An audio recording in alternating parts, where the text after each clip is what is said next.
Hello everybody, I'm Kart, and I just watched the Fallout 4 official trailer, and I really wanted to talk about it. It's because my hype levels are off the charts.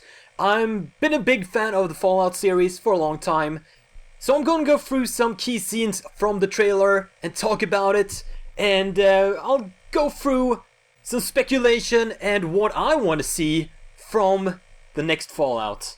I'm super hyped. Let's start the trailer. It's gonna be pretty low because I don't want to run into any copyright situations, but it should be alright.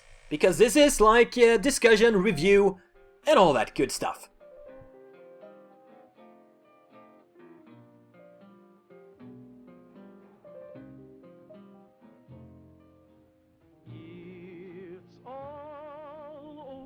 Classic Fallout intro with some lovely old-time music.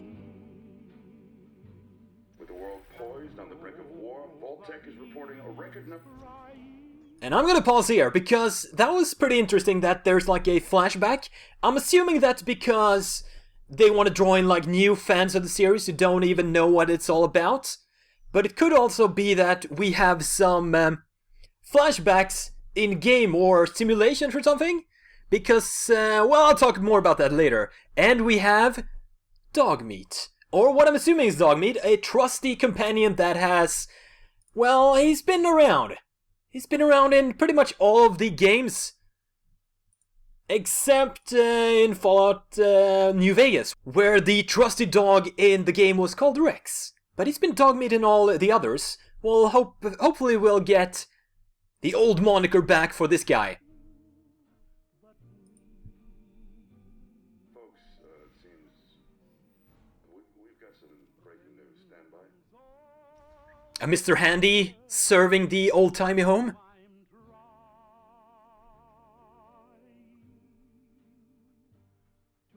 And it would appear that Dogmeat, I'm gonna call him that, is scavenging for food, or looking for food. We seem to have lost contact with our affiliate stations. Stand by.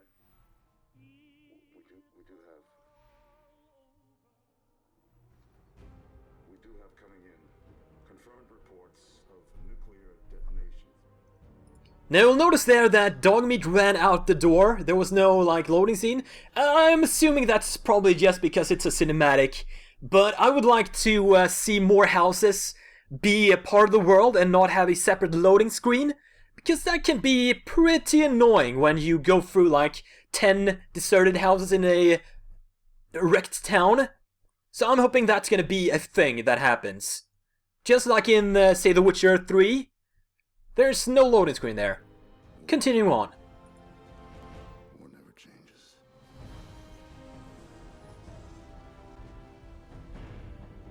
Alright, we have what appears to be the playable character returning or emerging from Vault 111.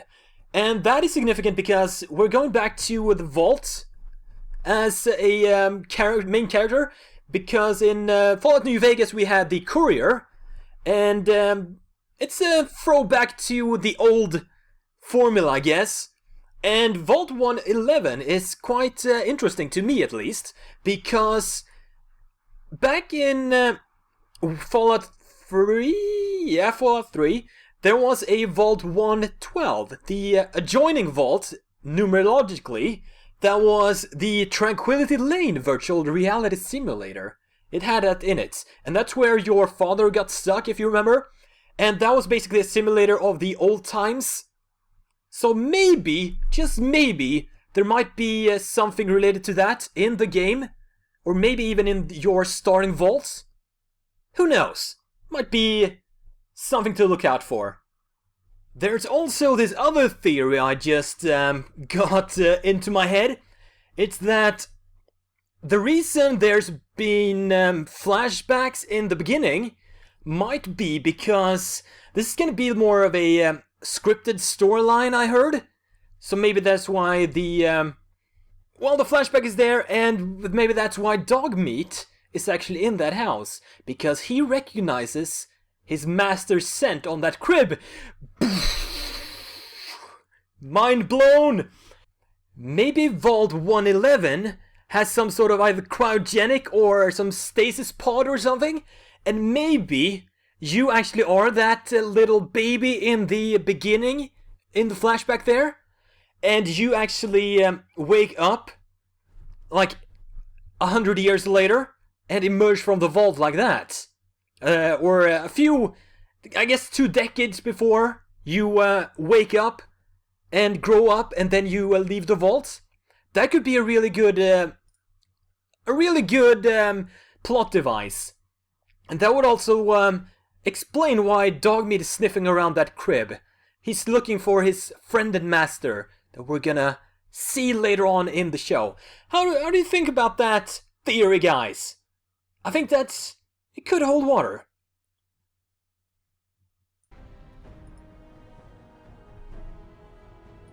And here we have a big-ass ship that is, I can't wait to explore that. I'm assuming that's going to be some sort of settlement, but I'm not sure why there are rockets on it. I wonder if they're trying to retrofit it to have like boosters go really fast on the water, and it appears there's something on the front there, on the foreground or whatever it's called, of the ship. Is that another booster? Like, is the goal here to make it like a hovercraft? I have no idea. It might just be some sort of fastening device or a stabilizer for the build. But there's something going on here. Ah, here's the money shot. We got a lot of things to talk about here, and mainly the fact that it looks real pretty. And also, if you look at the sign up here, it says Skole, or Skale, and that is a big hint to where the game is taking place, because there is a Skale Square in Boston, Massachusetts, and that's where the next fall has been rumored to take place. And that is significant because we had a previous leak about Fallout 4 that ultimately proved to be false, but they speculated that Fallout 4 was going to be in Boston, Massachusetts, so maybe that means some of the other leaks might have some more credibility. I'm not going to go into that for now, but we have had Boston, Massachusetts been talked about before in the Fallout series. Most notably, in Fallout 3, we had a quest called, what was that called? The Replicated Man, if you remember, back in Rivet City, I think it was, where there was a escaped android who had escaped the Commonwealth in Massachusetts, which is basically the, what this society is called, I guess. And you had to track him down and either help him get out through some sort of underground railroad situation, or turn him back in to the guys hunting him and want to bring the sentient android back to the Institute. And the Institute is basically the old MIT, the Massachusetts Institute of Technology, a well-known college. And that's also where Robert House attended college or got his education back when he was a young strapping lad. And of course, Robert House was one of the main players in Fallout New Vegas, who was available or was responsible for the creation of the Securitrons and Robco. If you look back here, you see two what appears to be Brotherhood of Steel Paladins.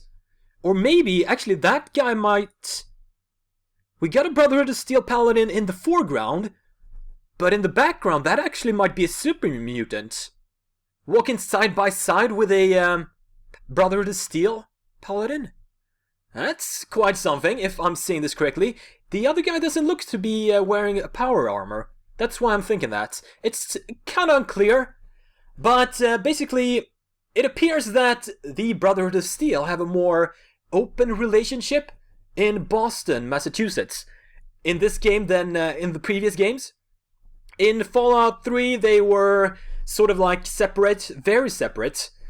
And in Fallout New Vegas, they wanted to, well, there was a quest to either have them be more isolationist or try to get them to integrate with the rest of society. And these guys seem to be even more integrated on the East Coast here. Here we have a colored in Protectron. It looks kind of different than the old ones. It's a bit more sleek, and it's got a much bigger visor. I guess that makes it a better target to take out if we want to do that. But the color seems to imply that it's being put to use for some sort of faction. So that could be something, and it appears we're in some sort of docks district. You can see up there to the left, you have something Bay Center. So that's probably going to be a district in Boston. There we had a crash ship with that's been withered away. So it appears they were going to be on the coast a lot, and there's been a decline in the water level. So we might be able to explore previously underwater, but there appears to be a sliver of water there to the left. So it hasn't receded too far, but there's a beach tanker or something here. That might also be something that's being used as a settlement on top, at least, because the insides is all messed up. But it doesn't seem to be safe. And in the foreground we have a, I think that is a new type of enemy. It appears to be similar to the old Mirelurks, but they are native to the capital Wasteland. So I think that this might be some sort of variant or a new design of them. It's probably going to be something that's mutated from the local native species. Here we have a Deathclaw lurking about. Deathclaw's confirmed. We have a landing vertibird. We saw that back in the 50s flashback also, flying overhead. And it appears it's landing at some sort of satellite dish. So that might be like a Brotherhood thing, a quest or something. Next up we have a pack of feral ghouls attacking the player in what appears to be some sort of market situation. And then we have what I think is going to be the main Brotherhood of Steel, maybe? Their Citadel? It's similar to the Citadel back in Fallout 3, but I'm not so sure. It actually might not be them. First we have a basketball guy statue in the front, so it might be like some sort of old stadium or something they've retrofitted. And we also don't have any Brotherhood of Steel guards guarding the entrance, so this might actually be some sort of just random settlement. Might also be, looking at this garage here, might be an old fire station or something. We'll have to see. And we have a big old symbol above it that seems to be like a faction marking. And here we go, we have a few notable things. First off, if you look at the wall, we have an enlistment poster for what appears to be the Brotherhood of Steel. It says, the Chantry needs you, I think. And the Chantry sounds like the Brotherhood of Steel, for sure. And we also have an Eyebot whizzing by. Hopefully we can get a new Edie. Maybe Edie will pop up in some form. That would be cool.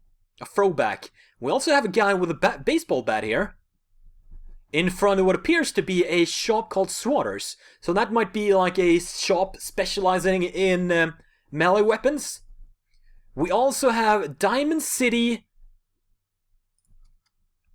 What is that? Surplus. So that is some sort of surplus store. And Diamond City, I actually googled that. There's no Diamond City in Boston. But there is a town called Wilkes-Barre in Pennsylvania, which is close-ish to Boston, and that's commonly known as Diamond City, or nicknamed Diamond City. Or this could be just a crazy coincidence, and it's just a new town that they named Diamond City. We'll have to see. This is probably one of the main cities. We also have flying, what appears to be Zeppelin. That's pretty amazing that they got that up and running. That probably belongs to the Institute, because they are very advanced.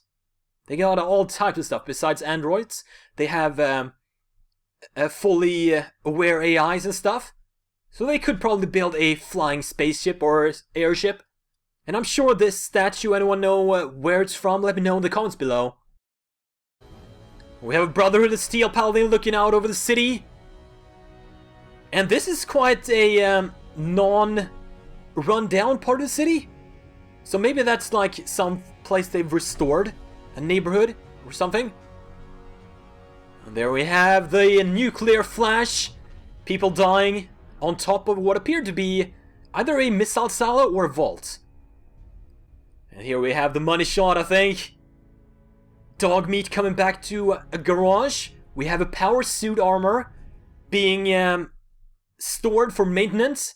And in the background, we have a bobblehead back on the dresser there. We got a laser rifle hung up on that wall there. And some skill books maybe on that rack of magazines. And here comes Dogmeat's friend and master. Let's go, pal. From Vault 101. Jesus Christ, I'm so excited for Fallout 4. This might be my longest Let's Play ever when it comes out. So look forward to that.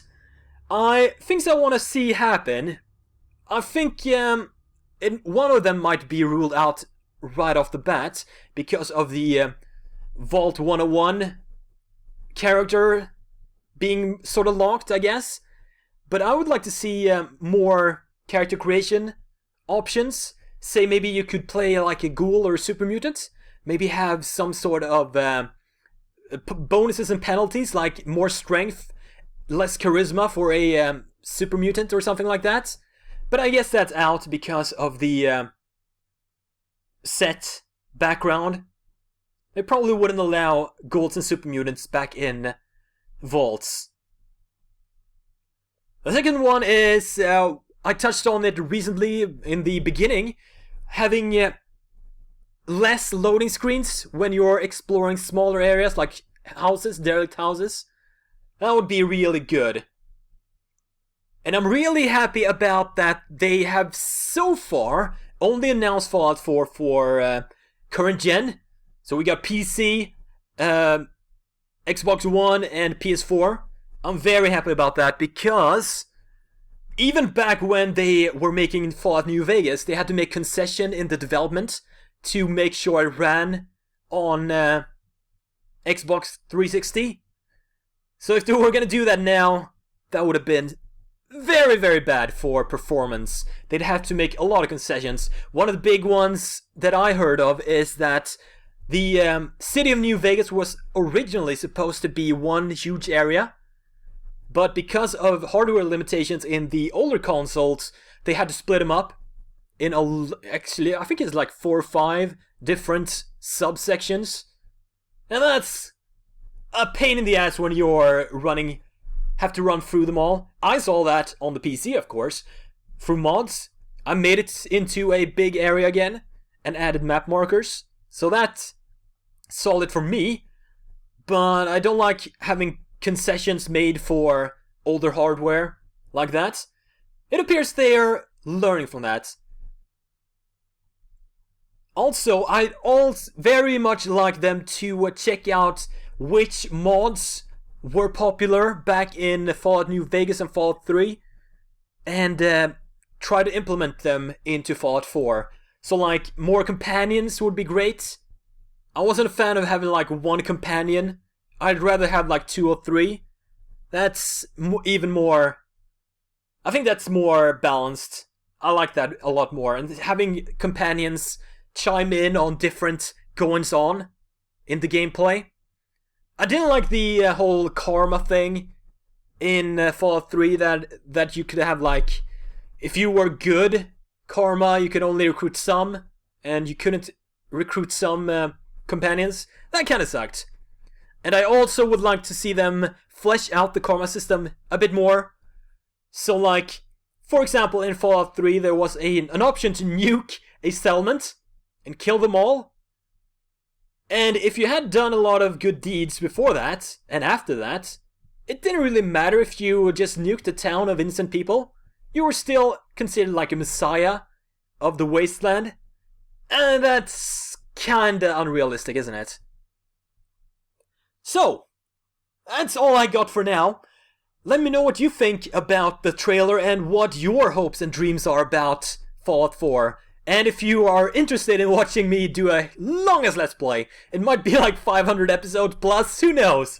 I'm super excited. Anyway, it would really help out if you'd share this video around to get more opinions and viewpoints on it. And of course, getting more people onto the channel. As always, please like, comment, subscribe if you want some more. Thank you for watching. I'll see you guys next time.